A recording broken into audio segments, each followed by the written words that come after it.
আজকের খেলায়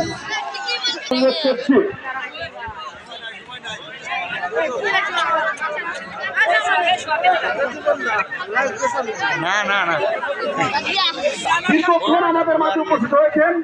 এখন ওনার হাত দিয়েই দুই দলের পুরস্কার বিতরণ হবে। এই অনুষ্ঠানে উপস্থিত আছেন আমাদের কিষান গোপালপুর ইউনিয়নের ভারপ্রাপ্ত নির্বাচিত চেয়ারম্যান জনাব নৌকান চৌধুরী পঙ্কজ। আমাদের মাঝে উপস্থিত হয়েছেন ফরিদপুর সদর কোতোয়ালি থানার বিএনপির সংগ্রামী সাধারণ সম্পাদক নাজমুল হাসান চৌধুরী রঞ্জন।